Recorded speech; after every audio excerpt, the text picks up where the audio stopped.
BLP Radio. BLP Radio. Vous êtes sur BLP Radio, ici Gigi Ben pour la 92e cérémonie des Oscars, c'est l'after, voilà, donc c'est fini. Voilà, c'est terminé. Donc évidemment, donc là, la cérémonie vient de se terminer officiellement. J'en profite pour vous annoncer quand même que la 45e cérémonie des Césars va avoir lieu. Donc peut-être pas sur BLP Radio, mais je ferai sans doute une chronique là-dessus.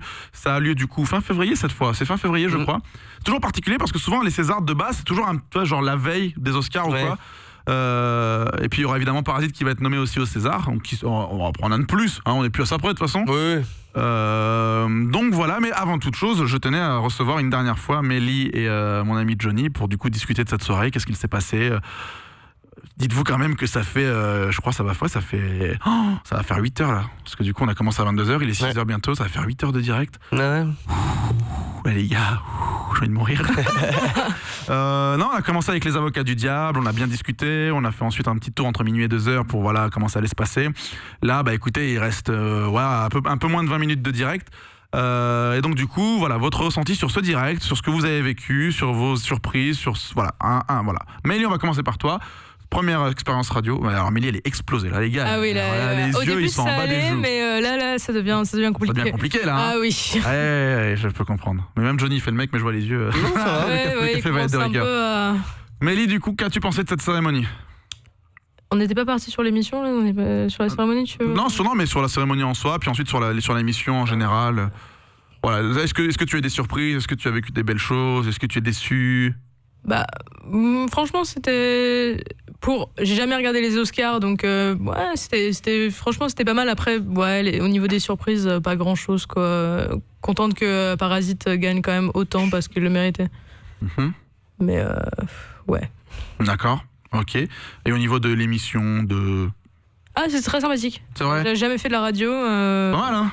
On fait des belles choses. Ouais, franchement, on fait des belles choses. c'est quelque chose. Hein. Ouais, belle expérience. C'est différent ou pas de faire de la vidéo ? Je sais pas, je pose des questions. C'est différent parce que oui, là on est en direct. C'est vrai qu'en vidéo on peut retourner autant de fois qu'on veut. Là c'est plus compliqué. Bah là on est plus honnête, on va dire. C'est-à-dire qu'on peut pas réellement tricher. Si on se loupe, on se loupe. Oui aussi, ouais. Faut pas qu'on se loupe. Non, c'est un exercice. C'est un exercice. Ouais. Johnny. Alors, ces Oscars, ça dit quoi ? Ah il y a eu de belles surprises quand même. Surtout Parasite. Ouais. C'est très mérité, c'est très bien. Et je trouve ça très étonnant que les Oscars aient récompensé un film comme ça, un film coréen, un film. En tout cas, c'est pas le pays le plus ouvert au cinéma coréen, mais c'est super cool du coup parce que ça peut-être pourrait permettre aux Américains de découvrir le cinéma coréen, donc c'est bien. Carrément. Et même si Bong Joon-ho a travaillé avec des Américains, il a fait Snowpiercer, il a travaillé avec Netflix, donc c'est pas non plus le mec hyper méconnu non plus, mais bon, quand même, malgré tout, ça reste un film en langue coréenne, bon. Après, ce qui est un peu triste, c'est pour Once Upon a Time in Hollywood, quand même. C'est vrai qu'au final, Once Upon a Time in Hollywood, on n'a pas entendu beaucoup parler. Il a pris pour Brad Pitt, et puis après, voilà. En fait, on l'a vu dès le début, mais après, c'était fini, quoi. Brad Pitt, et puis c'est terminé. Il y avait tellement de talents, de favoris. Il y avait le film de Scorsese, pareil, il a rien eu. The Irishman, il a rien eu. Je suis vraiment un peu sceptique sur ça. Mais en même temps, voilà, ils ont essayé de donner quand même le plus possible, mais en même temps, avec tous les talents qu'il y avait, c'était impossible de faire plaisir à tout le monde. Je veux dire, il y a Tarantino, Scorsese, il y a Pacino, il y a Pesci, il y a Bong Joon-ho, il y avait tout le monde. Et c'était compliqué Et puis en même temps, il faut aussi que ce soit... Voilà, et cette année, c'est l'année de Parasite, peut-être l'année prochaine, ce sera l'année de Scorsese. Il va faire un nouveau film avec DiCaprio et De Niro. Enfin, ce sera pas l'année prochaine, mais...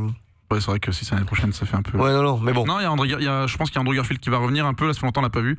Puis il va y avoir deux, trois trucs l'année prochaine, voilà. quand même. Donc après, c'est sûr qu'on peut pas... Voilà, tout le monde ne peut pas gagner, c'est le principe, hein, mais c'est bien qu'en tout cas que Parasite en sorte grand vainqueur de ces Oscars, je trouve. C'est le gros point positif à retenir. Et au final, tu vois, c'est drôle parce qu'il a parlé pour beaucoup de choses, mais il n'a pas parlé pour... il a reçu le meilleur film, et tu vois, il n'a rien dit. Donc je pense que déjà, son émotion suffisait à lui-même, j'imagine. Surtout je pense qu'il a dit tout ce qu'il avait à dire sur les 3 autres Oscars qu'il a reçus de lui, donc pour le scénario. Je pense que pour lui, c'est drôle parce que tu vois, il était nommé, il a déjà été récompensé, il arrive aux Oscars et il se dit, je vais peut-être pas en recevoir. C'est fou, tu vois, il arrive en mode, je vais peut-être pas en recevoir. Et c'est pour ça que la première émotion qu'il a eue pour le premier Oscar, je trouvais ça fou parce que, putain, j'ai reçu l'Oscar, quoi. Alors que je m'attendais pas du tout. Alors que le mec, il rafle tout, tu vois. Ouais, surtout que le premier, c'est le meilleur scénario original, donc c'est vrai que c'est pas non plus. Enfin, c'est un très bon Oscar, mais c'est pas le plus prestigieux quand t'es nommé sur le meilleur film, meilleure réalisation. Donc effectivement, quand il l'a regardé en mode ça y est, je l'ai eu, en mode pour lui c'était bon, il avait sa soirée était faite, tu vois, il a eu son Oscar. Le reste c'était que du bonus et ça a été plus que du bonus quoi. Meilleur film étranger, meilleure réalisation, meilleur scénar et meilleur film. Voilà. Donc vraiment tout pour lui quoi. C'est vrai. Tout pour lui. Et en ce qui concerne du coup cette émission, ça va, ça s'est bien passé parce que t'as Ah bah super, oui, quoi. Toute première pour toi là.